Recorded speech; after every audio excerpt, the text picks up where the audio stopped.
El Perú de la primera mitad de este siglo ha experimentado evidentes cambios, pero no de tal profundidad que hayan llegado a sus fundamentales estructuras que permanecen con increíble persistencia. El solo hecho de reconocer que el Perú mantiene cierta conformación social arcaica es una prueba de que hemos avanzado por el difícil camino de la comprensión de nuestro ser nacional tan complejo. Los hombres de inteligencia que han desfilado por los altos cargos del gobierno y que ocuparon posiciones influyentes en la sociedad padecieron de cierto daltonismo que les impedía ver cómo el Perú vivía estancado desde los tiempos del dominio español en una situación inalterable de injusticia social. Nuestros ideólogos discutían doctrinas extranjeras y se perdían en abstrusas elucubraciones sin llegar a la superficie de nuestros verdaderos problemas. La inquietud intelectual se sosegaba ante las grandes palabras, libertad, igualdad, fraternidad.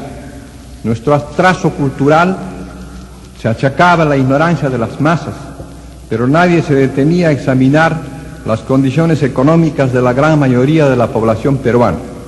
Parecía lo más natural que la riqueza debía repartirse entre escasas minorías, porque eran los descendientes de los dominadores coloniales los únicos que deberían tener acceso a la dirección de las masas urbanas y campesinas, analfabetas y miserables.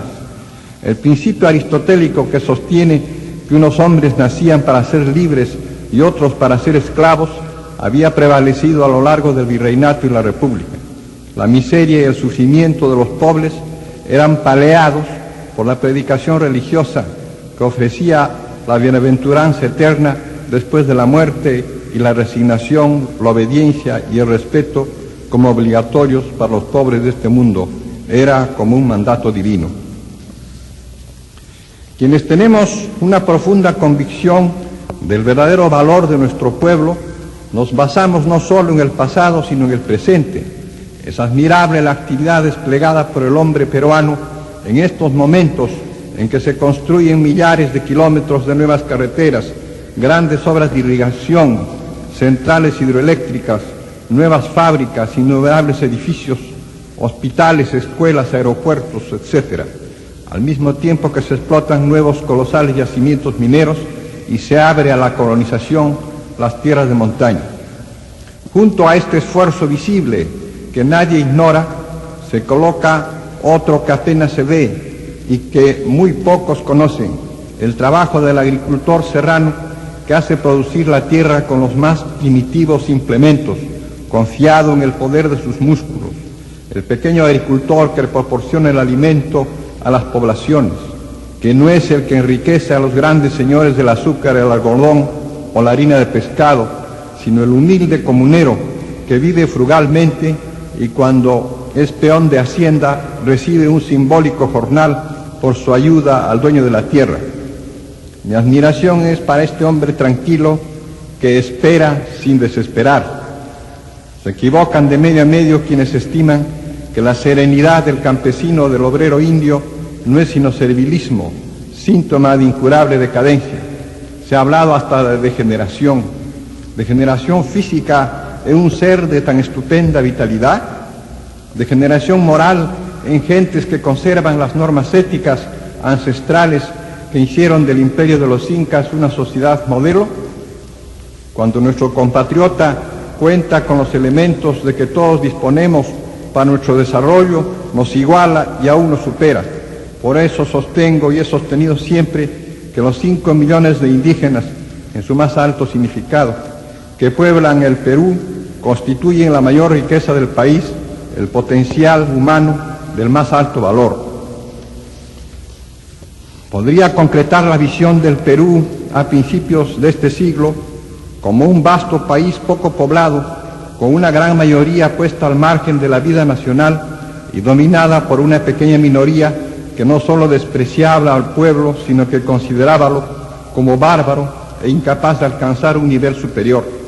Era frecuente escuchar de boca de dirigentes, no solo políticos, sino intelectuales, el juicio definitivo, la gran rémora para el progreso del Perú está en su población indígena. Algunos llegaban al extremo genocida de proponer su extinción deliberada. Otros, menos radicales, se contentaban con una creciente sustitución por una fuerte corriente de inmigrantes europeos. Había que provocarla como un programa de gobierno cuyo punto principal fuera traer muchos extranjeros que hicieran la grandeza del país. Entonces, como todavía ahora, era un prejuicio racista el predominante. La raza indígena era una raza inferior para aquellas gentes. Contra ideas tan erróneas irrumpió la escuela cusqueña, y a ella se debe en gran parte el cambio de esta manera de pensar. Creí, pues, con mis compañeros de escuela, que era deber primordial de nuestro grupo luchar infatigablemente contra la discriminación racial, contra las grandes desigualdades sociales, por la unidad nacional a base de un sistema descentralizado, teniendo en cuenta las particularidades regionales del país, por la plena vigencia de las instituciones democráticas, combatiendo todo género de dictaduras. La historia fue disciplina de mi predilección.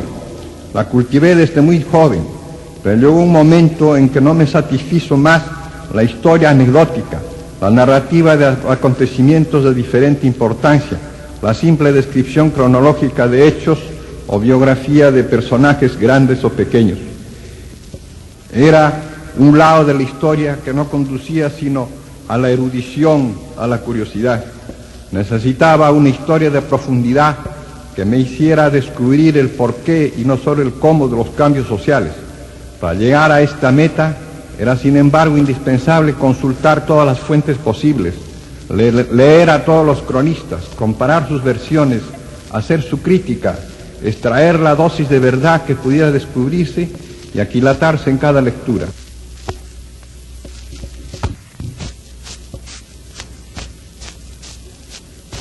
Toda la vida, una larga vida, era necesario dedicar a tan tremenda empresa.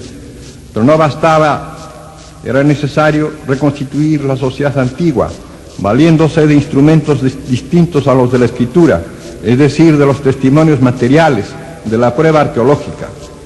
Precisaba también aprovechar del estudio de las supervivencias de la vieja cultura, empleando los métodos de la etnología y la lingüística. Solo mediante una coordinación de todas las ciencias antropológicas podríamos ofrecer un cuadro más completo del pasado precolombino. La empresa era sobrehumana. Yo me limité a investigaciones de etnohistoria, es decir, de historia cultural, mientras animaba a otros al mismo tiempo al cultivo de las demás disciplinas.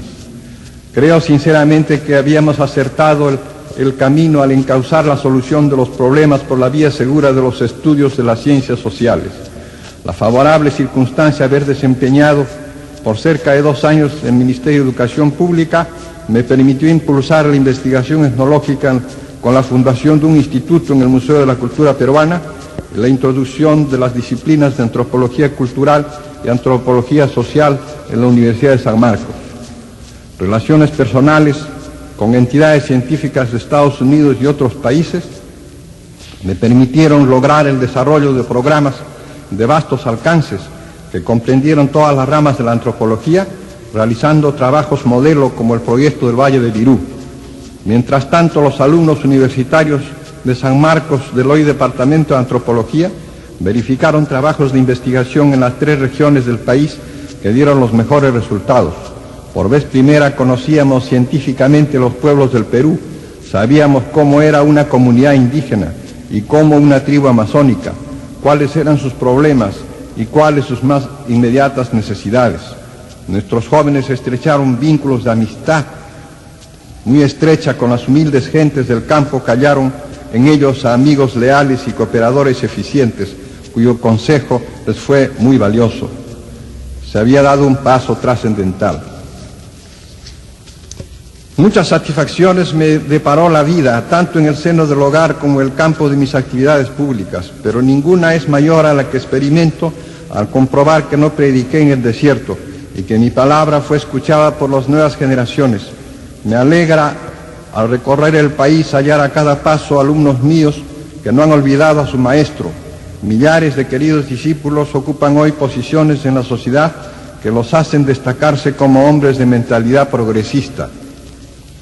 No fui intelectual de gabinete, escritor no comprometido. Por el contrario, en mi ya lejana juventud actué con decisión como político beligerante en el campo periodístico y en el mitin, en la conspiración y en el grupo secreto.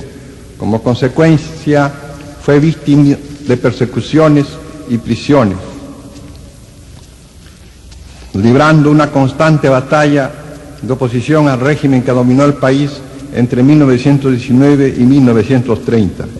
Fui partícipe de las inquietudes y peligros que vivió el puñado de hombres que no se resignaron a soportar la ilegalidad de gobiernos autocráticos.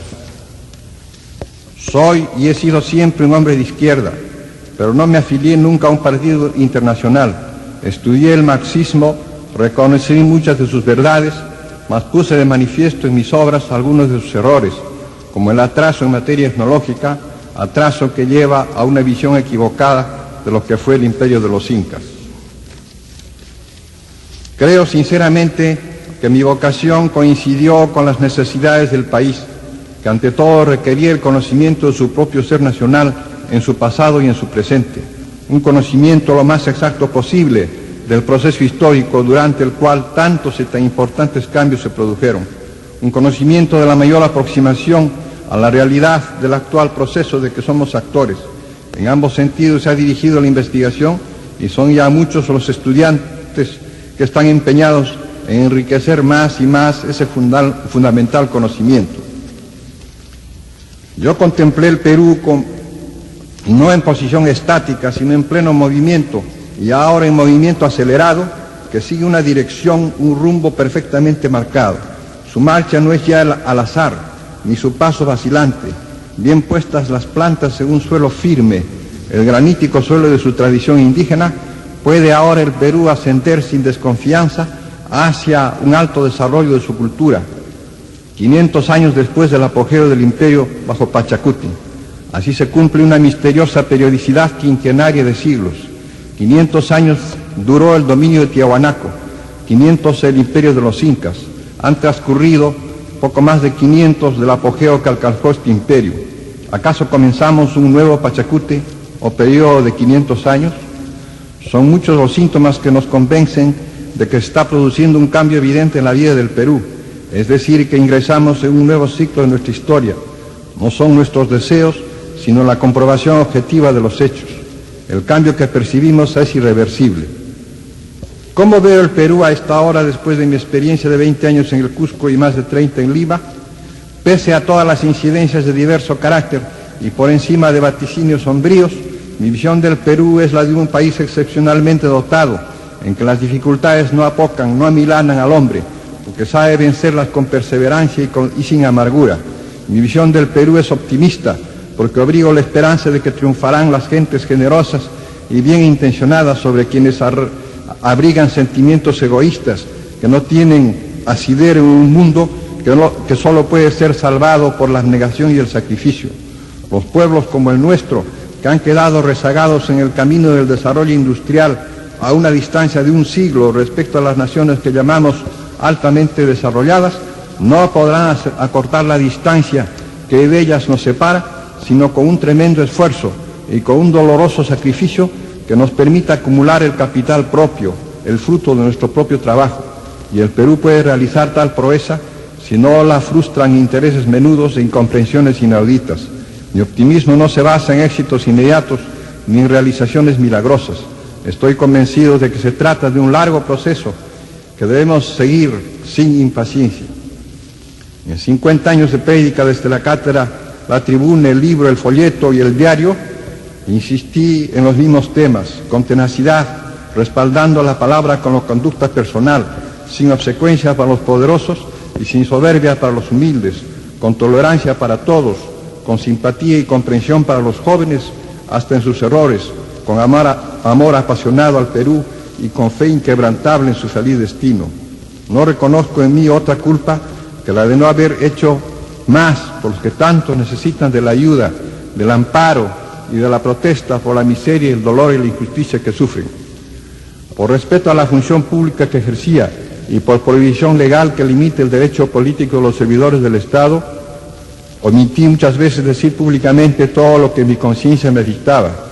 En mis libros queda escrito, sin embargo, mi pensamiento con toda nitidez, con absoluta franqueza y plena convicción.